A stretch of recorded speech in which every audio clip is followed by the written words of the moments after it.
Hi friends, good evening. Yaganti క్షేత్రానికి అయితే మనం చేరుకున్నాము. ఇప్పుడు ఈ ఆలయాన్ని చూస్తూ ఈ ఆలయంలోని విశేషాలు, విశిష్టతల గురించి అయితే తెలుసుకుందాం.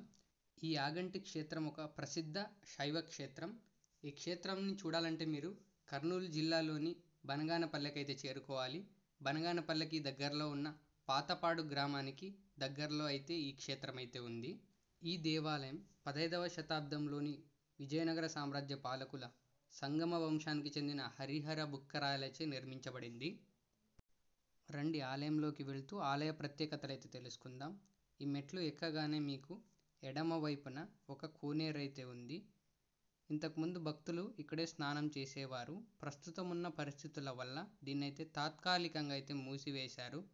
కోనేరు చూడండి ఎంత బాగుందో.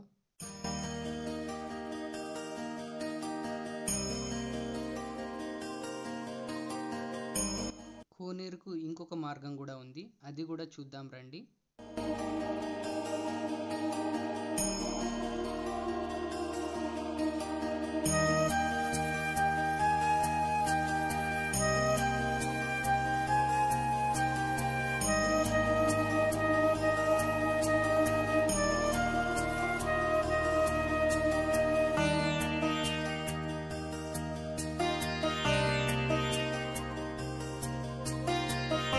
ఇక్కడ మీకు కోనేరు యొక్క ప్రాకారం అయితే కనిపిస్తుంది కదా, ఆ మధ్యలోనే మనకు ఇంకొక దారి కూడా ఉంది. అటుగా కూడా మనం కోనేరు వైపుకి అయితే వెళ్ళొచ్చు.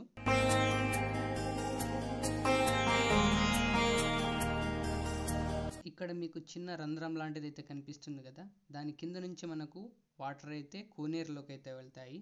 మనకు వాటర్ పైనుంచి అయితే వస్తాయి ఈ కోనేరులోకి. ఈ క్షేత్రంలో ఒక ప్రత్యేకత ఉంది. అది ఏంటంటే మనకు ఇక్కడ ఈ ప్రాంతంలో కాకులు అనేవి కనిపించవు. ఎందుకు కనిపించవంటే అగస్త్యముని తపస్సు చేసేటప్పుడు కాకులు ఇబ్బంది కలిగించేవన్నమాట. అందుకని అగస్త్యముని శాపం వల్ల మనకు ఈ క్షేత్రంలో మనకు కాకులు అనేవి కనిపించవు.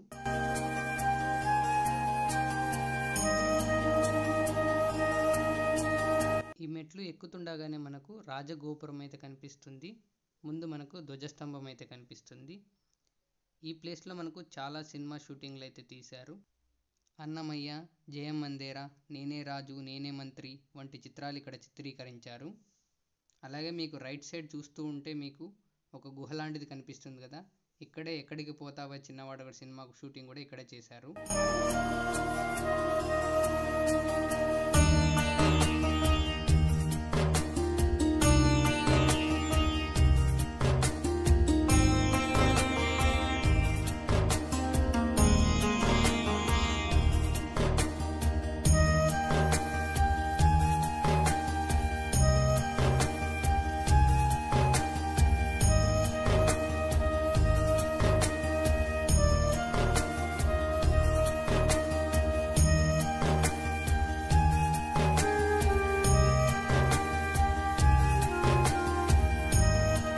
రండి ఆలయంలోకి వెళ్దాం.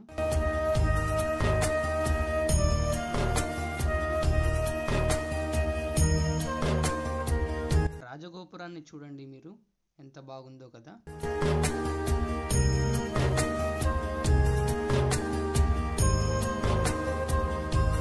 పండగ సెలవుల వల్ల భక్తులు బాగానే వచ్చారు. క్యూ లైన్లో నిలబడాల్సి అయితే వచ్చింది.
ఉన్న ఈ టెంపుల్ లొకేషన్ సూపర్గా ఉంది కదా.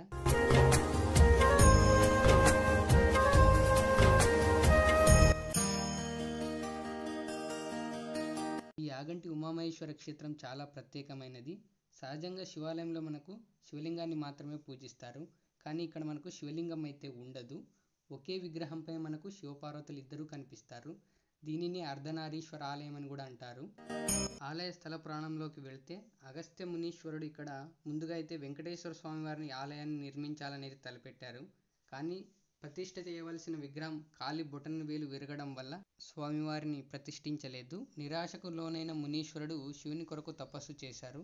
పరమేశ్వరుడు ప్రత్యక్షమై ఈ స్థలము కైలాసాన్ని పోలి ఉన్నందున శివుణ్ణి ప్రతిష్ఠించమని అయితే చెప్తారు. అప్పుడు మునీంద్రుడు ఒకే శిలపై పార్వతీ సమేతుడైన ఉమామహేశ్వరుడిగా భక్తులకు దర్శనమివ్వాలని శివుణ్ణి కోరుతారు. ఆలయం చుట్టూతా మీకు చిన్న చిన్న ఆలయాలు అయితే కనిపిస్తాయి.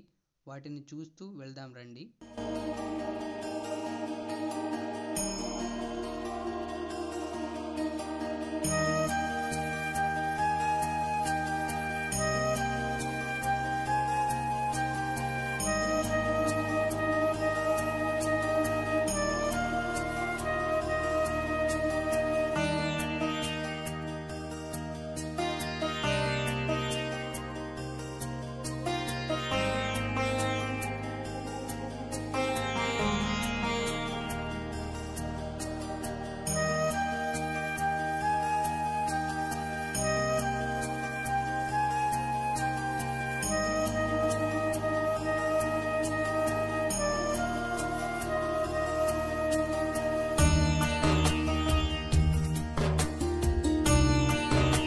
ఎదురుగా ఉన్న దారిలో లోపలికి వెళ్తే మనకు పుష్కరిణి అయితే వస్తుంది.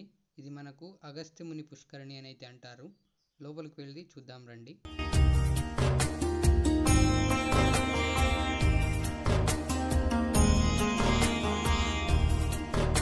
ఈ పుష్కరిణిలో ఉండే నీటిని స్వామివారి కైంకర్యాలకైతే వాడుతారు. ఇక్కడున్న నీటిని అయితే ఒకసారి చూడండి ఎంత స్వచ్ఛంగా ఉన్నాయో.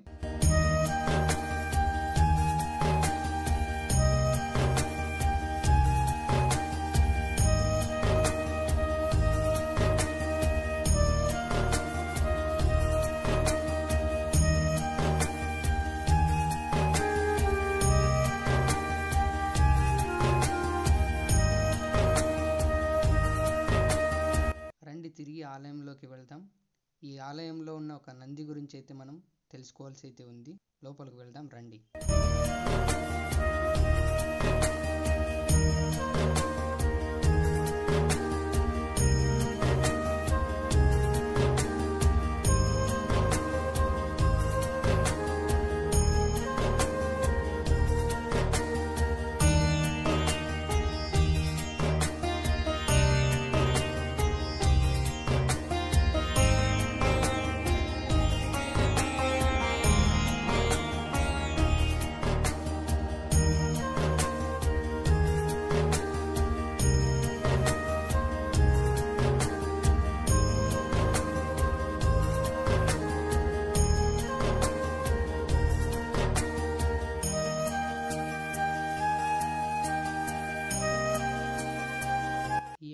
కనిపిస్తున్న ఈ నంది 20 సంవత్సరాలకు ఒక అంగుళం పెరుగుతుందని పురాతత్వ శాఖ వారైతే ధృవీకరించారు. కాలజ్ఞానంలో బ్రహ్మంగారు యాగంటి బసవయ్య అంతకంతకు పెరిగి కలియుగాంతమున కాలు దువ్వి రంకె వేస్తాడని మనకు బ్రహ్మంగారైతే కాలజ్ఞానంలో అయితే చెప్పారు. ఇంతకుముందు మనకు కొన్ని సంవత్సరాల క్రితం నంది చుట్టూ మనకు ప్రదక్షిణ చేసే విధంగా మనకు మార్గం అయితే ఉండేది. నంది పెరుగుతూ ఉండడం వల్ల మనకు ఆ మార్గం అనేది మనకు ఇప్పుడు లేకుండా అయితే ఉంది.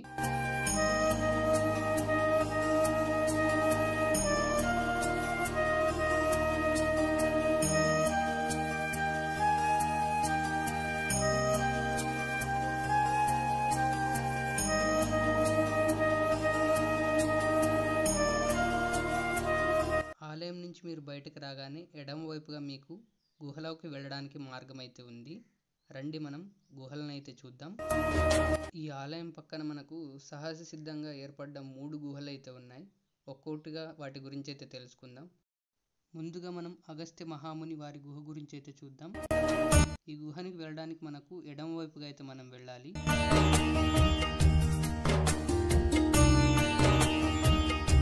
ఈ మార్గం ద్వారా మనం అగస్త్య మహాముని గుహలోకి అయితే వెళ్తాం. ఎడమ వైపు మీకు కనిపిస్తున్న చిన్న ఆలయంలో మనకు ఆంజనేయ స్వామి వారు అయితే ఉన్నారు.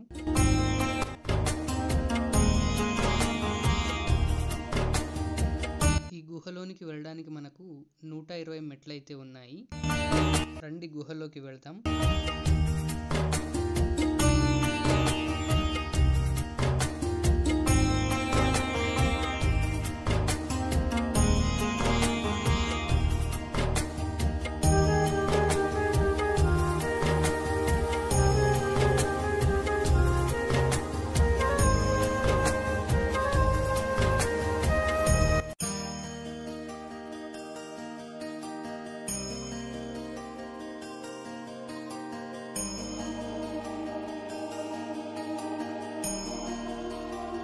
గుహలో ప్రకృతి సిద్ధంగా ఏర్పడిన శివలింగం అయితే ఉంది.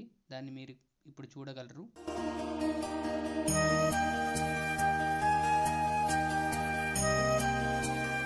ఇప్పుడు మనం రెండవ గుహ గురించి అయితే తెలుసుకుందాం. ఈ గుహ వచ్చేసి మనకు శ్రీ వెంకటేశ్వర స్వామి వారి గుహ. ముందుగా ఈ స్థలంలో వెంకటేశ్వర స్వామిని ప్రతిష్ఠించాలని అనుకున్నారు కదా, అదే విగ్రహం మనకు ఈ గుహలో అయితే ఉంది. లోపలికి మనకు కెమెరా అయితే అలౌ లేదు. ఈ గుహ నుంచి మీకు ఆలయ గోపురాన్ని అయితే చూడగలరు. ఎంత బాగుందో కదా.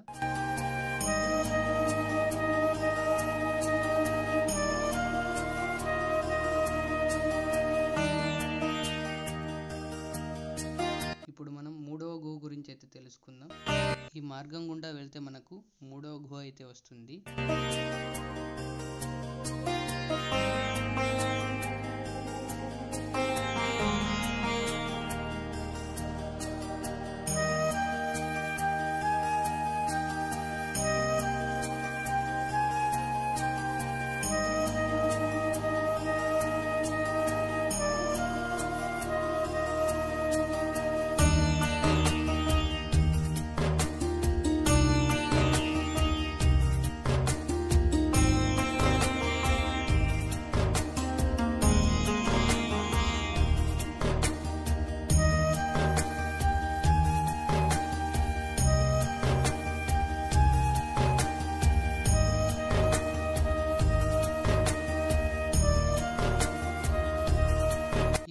శ్రీ పోతులూరి వీరబ్రహ్మేంద్ర స్వామి వారి గుహ అని అయితే అంటారు. దీన్నే మనకు శంకర గుహ, రోకళ్ళ గుహ అని కూడా అంటారు.